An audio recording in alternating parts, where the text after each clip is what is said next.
मुसलमानों के लिए आप हितैषी साबित किए जाते हैं। आप मुसलमानों को आप एक काम करिए, छोड़ी सब बात, आप मुख्यमंत्री की दावेदारी दे दीजिए। आप कह दीजिए कि मैं मुसलमान को मुख्यमंत्री बना रहा हूँ, है हैसियत? नहीं है। आप इस्तेमाल करने की हैसियत आपके पास अच्छी खासी। जिस दिन पूर्वांचल बढ़ जाएगा तो पूर्वांचल का अगर कोई सीएम है तो वह माननीय नेताजी रहेंगे, माननीय ओम प्रकाश राजभर। नेता हमारे कहते हैं कि जब देश का प्रधानमंत्री एक हो सकता है, मुख्यमंत्री एक है, राष्ट्रपति एक है, संविधान एक है, तो शिक्षा कहीं अलग अलग है? शिक्षा भी तो एक ही होनी चाहिए। शिक्षा एक होने के बाद प्रतिभा और कौशल दिखाई देगा। कौन से ऐसे मुद्दे हैं जिसको लेकर के अभी से आप लोग फोकस कर रहे हैं और डोर टू डोर संपर्क कर रहे हैं? सिर्फ राजभर जाति ही नहीं बल्कि तमाम जातियों में आप लोग अपनी पहचान। आजम खां की बात आप ले लीजिए, मैं ज़्यादा कुछ नहीं कहना चाहता हूँ। आजम खां को जेल बंद किया गया, क्या अखिलेश यादव उनके लिए कर दिया? यहाँ पर रमाकांत यादव के लिए पैरवी कर रहे हैं, यादव समाज के लिए वो मिलने जाते हैं, आजम खां से मिलने की जरूरत नहीं समझते हैं, उनके लिए वो नहीं खड़े हो सकते हैं। तो देखिए, सीधी सी बात है, गुमराह किया जाता है इस समाज को।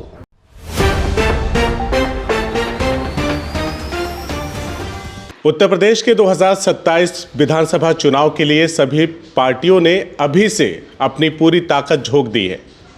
जहां एक तरफ समाजवादी पार्टी पीडीएफ पर चर्चा कर रही है, पीडीएफ पंचायत कर रही है, तो दूसरी तरफ उत्तर प्रदेश में ही ओम प्रकाश राजभर जी की पार्टी सुभाषपा पूरी मजबूती के साथ प्रदेश के कोने कोने में दस्तक दे रही है।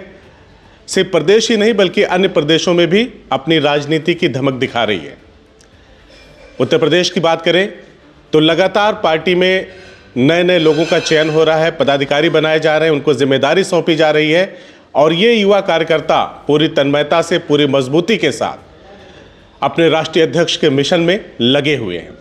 ऐसे ही एक नेता से हमारी मुलाकात हुई है जो प्रदेश के युवा मंच के प्रदेश उपाध्यक्ष चुने गए हैं। नाम है ललित कुमार वर्मा और इनको बड़ी जिम्मेदारी दी गई है। पहले ये पूर्वांचल के विंग में थे, अब इन्हें पूरे प्रदेश का दायित्व सौंपा गया है और कल ही ये उत्तर प्रदेश के वाराणसी से एक युवा मंच का एक बड़ा कार्यक्रम करके लौटे हैं। इनसे वर्तमान राजनीति, भविष्य की राजनीति और 2027 में ओम प्रकाश राजभर के मिशन को लेकर के हम चर्चा करेंगे। ललित जी, बहुत बहुत स्वागत है आपका। धन्यवाद। कैसे हैं? बहुत बढ़िया, बहुत बढ़िया। राजनीति में कब से आपका आना हुआ? देखिए, राजनीति में हम लोग आज से 4 साल पहले सुहेल देव भारतीय समाज पार्टी के साथ हम लोग सक्रिय हुए हैं। पुराने कार्यकर्ता हैं जी, बिल्कुल बिल्कुल।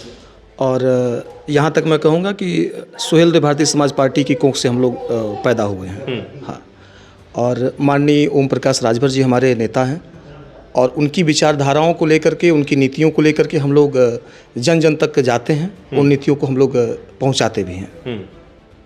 अभी हाल ही में आपको युवा मंच का प्रदेश अध्यक्ष बनाया गया, तो किन वजहों से बनाया गया? किस तरह का आपका काम करने का तरीका रहा? किस तरह से आपने अपनी पार्टी के लिए राजनीति की जो इतना बड़ा पद आपको दिया गया? देखिए, हम लोग सुहेल देव भारतीय समाज पार्टी के ईमानदार कार्यकर्ता हैं और हमारे नेताजी की सबसे अच्छी एक खूबी है कि पार्टी के अंदर कोई भी लीडर हो, छोटा हो, बड़ा हो, किसी भी लेवल का लीडर हो, वो एक एक चीज़ों को नोटिस करते हैं, एक एक चीज़ों को माइंड करते हैं कि कौन सा कार्यकर्ता हमारे पार्टी के लिए कितना चल रहा है, क्या कर रहा है। तो वह उस शीर्ष नेतृत्व का मैं हार्दिक आभार भी व्यक्त करता हूं कि छोटा कार्यकर्ता हो चाहे बड़ा कार्यकर्ता हो, सबका ध्यान रखा जाता है और सबको मान सम्मान दिया जाता है इस पार्टी में। और जहाँ तक मैं अपनी बात करूं तो हम लोग सुहेल देव भारतीय समाज पार्टी के साथ ईमानदारी के साथ काम किए हैं। उसी का आज एक फल है कि नेताजी ने मेरे ऊपर विश्वास जताया है और मैं पूर्ण विश्वास दिलाता हूं पार्टी को भी और अपने समाज को कि हम लोग 1 इंच भी पीछे नहीं हटेंगे पार्टी के नीति के हिसाब से और पार्टी के सारी विचारधाराओं को जन तक पहुंचाने के लिए। हम लोग पार्टी के लिए ईमानदारी से काम करते आए हैं और हमेशा करते रहेंगे। ललित जी, वैसे देखा जा रहा है कि बिहार में विधानसभा चुनाव है, सारी सरगर्मियां वहीं को लेकर के हैं, लेकिन राजभर जी ने एक अलग टाइप का भौकाल मचा दिया है यूपी में। जितनी तैयारी बिहार में हो रही 25 के चुनाव को लेकर, उससे तगड़ी मैं देख रहा हूं कि आप लोगों की पार्टी तैयारी कर रही है 2027 के चुनाव को लेकर। तो इस बार क्या तैयारी है? देखिए, 2027 का चुनाव एक नया इतिहास रचेगा। उत्तर प्रदेश ही नहीं, बिहार में भी।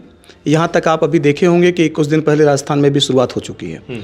तो बिगुल तो बच चुका है कि भाई हमारी पार्टी पूरे देश में अपने इस मुहिम को चलाएगी और देश के हर प्रदेश में राजभरों की संख्या को लेकर के बाहर आ रहे हैं नेताजी। नेताजी के नाम से आप समझ लें, राजभर जहाँ कहीं भी हैं सब लोग उनके साथ जुड़ करके और देश के साथ सहभागिता और मजबूती के साथ चुनाव लड़ने का लोग काम करेंगे।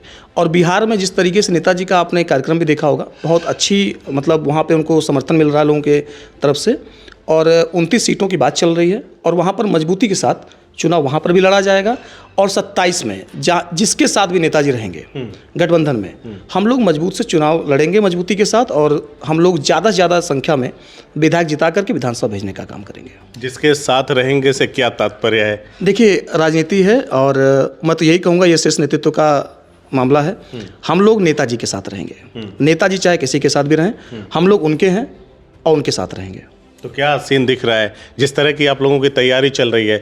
अभी हाल ही में आपने अभी कल ही आप लोगों ने बनारस में कार्यक्रम किया, उसके पहले कुशीनगर में आपका कार्यक्रम था, फिर आजमगढ़ में भी कार्यक्रम प्रस्तावित है। तो ये जो तैयारियां हैं 27 को लेकर के, ये किस ओर इशारा कर रही है?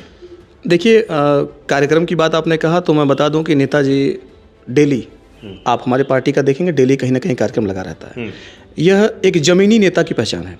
यह एसी में बैठने वाले नेता नहीं है, न एसी गाड़ी। अपने नेता की भाषा पे आप आके नहीं, भाषा नहीं, हम लोग उन्हीं के शिष्य हैं, भाषा की कोई बात नहीं है। बशर्ते मैं आपसे कहूँगा एसी में बैठने वाले नेता नहीं है। अच्छा। आप तमाम पार्टियाँ देख लीजिए, आप भी पत्रकार महोदय हैं, आप आजमगढ़ में और बनारस में, गाजीपुर में, बलिया में, जौनपुर में आप देखेंगे कार्यक्रम लगा रहता है। कल बस्ती में कार्यक्रम था नेताजी का, आप अगर देखेंगे दौरा तो एक दिन में 5-5, 6-6 पोस्ट होती हैं, कार्यक्रम पे कार्यक्रम लगा रहता है। तो वह लोग जमीन पर मेहनत कर रहे हैं, जमीन से जुड़ करके काम कर रहे हैं और जमीनी नेता के नाम से जाने भी जाते हैं। उनका संघर्ष भी बहुत उम्दा रहा है। अगर आप देखेंगे तो एक मतलब चालक, एक वाहन चालक थे, वो ड्राइवर के काम को बताते भी हैं, उनको बताने में कोई शर्म नहीं है। वो बहुत नीचे से उठ करके यहाँ तक का सफ़र तय किए, सड़क से सदन तक का।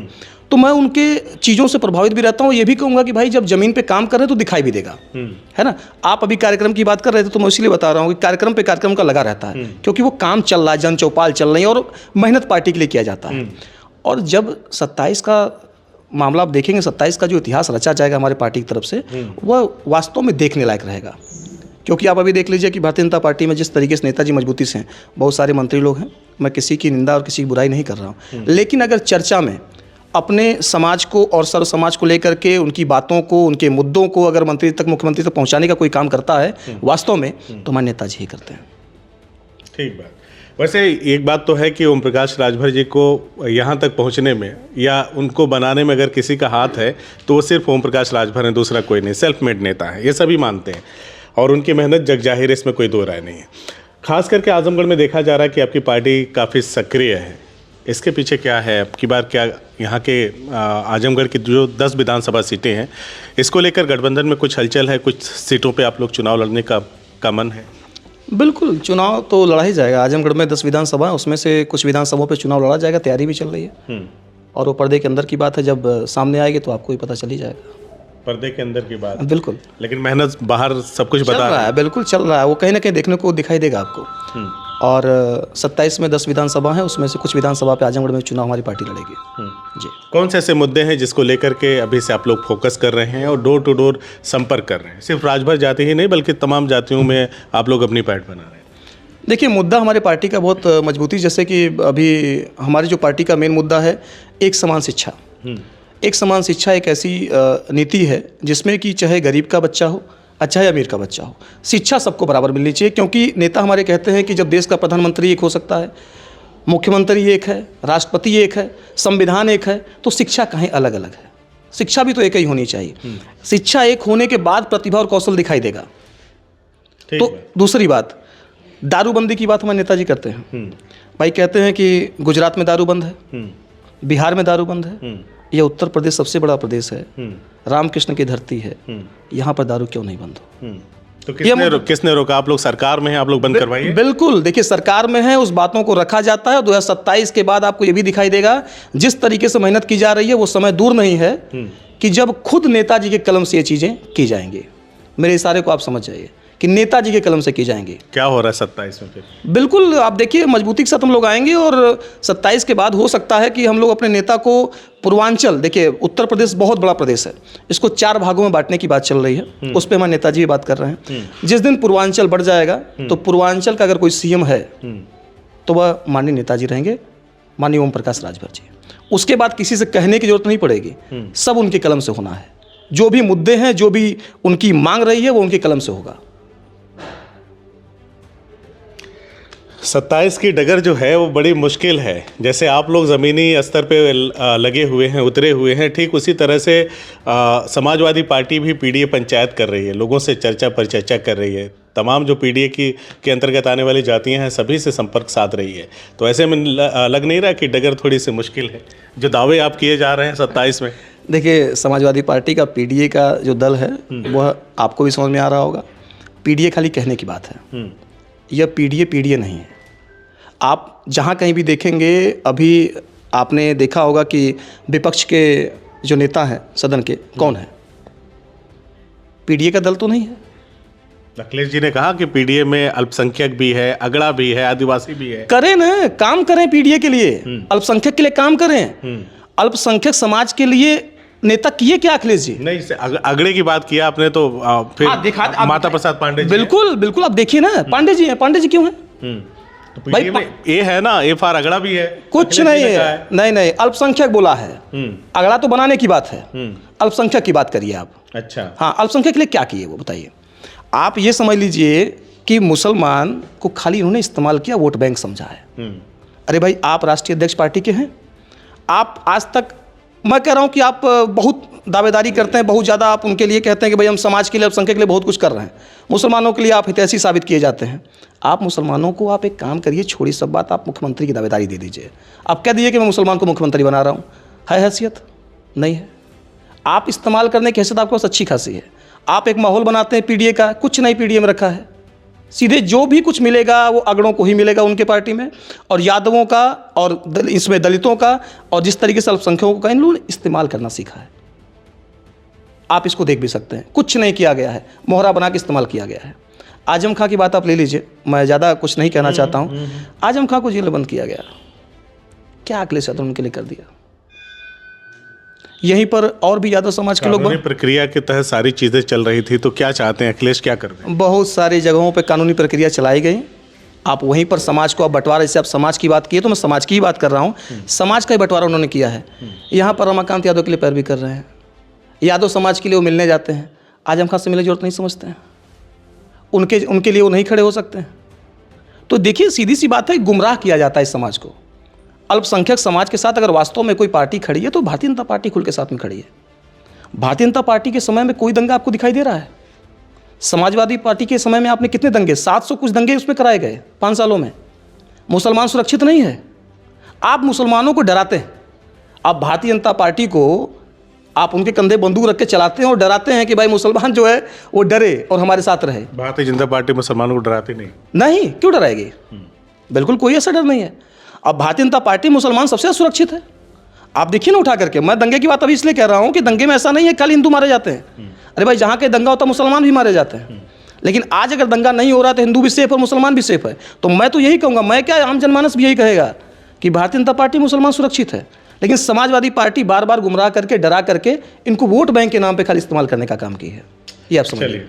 अब आपसे जुड़ा आखिरी सवाल लेते हैं। 19 मार्च को आप पद मिलने के बाद पहली बार ज़िले में आए, तमाम जगहों पे आपका स्वागत सत्कार हुआ एज यूजुअल जैसे होता रहता है। अब आपको क्या लगता है, क्या जो जिम्मेदारियां आपको, जो जिम्मेदारी जो आपको दी गई है उसको पूरा करने के लिए आप किस तरह की स्ट्रेटजी बना करके काम करने की? देखिए, नेताजी ने जो जिम्मेदारी दी है उत्तर प्रदेश की, उसमें हम लोग पूरे प्रदेश में अपने संगठन को मजबूत करेंगे और साथ ही साथ हर ज़िले में अपनी कमेटी को मजबूत करेंगे ताकि पार्टी को मजबूती मिले। और जो भी हमारी विचारधाराएं हैं, जो नेताजी की विचारधाराएं, पार्टी की नीतियां हैं, वह भी हम लोग जितना हो सकेगा ज़मीनी स्तर पे उसको लोग तक पहुंचाने का काम करेंगे। और 27 में मजबूती से हम लोग विधानसभा जिताएं, इसके लिए हम लोग पूरी अपनी तैयारी करेंगे। तो हमसे बातचीत करने के लिए बहुत बहुत शुक्रिया। धन्यवाद। CIB इंडिया न्यूज़ की सभी खबरों को देखने के लिए लाल रंग की बटन को दबाकर चैनल को सब्सक्राइब जरूर करें, घंटी जरूर दबाएं ताकि हमारी सभी खबरों के नोटिफिकेशंस आप तक पहुंचते रहें।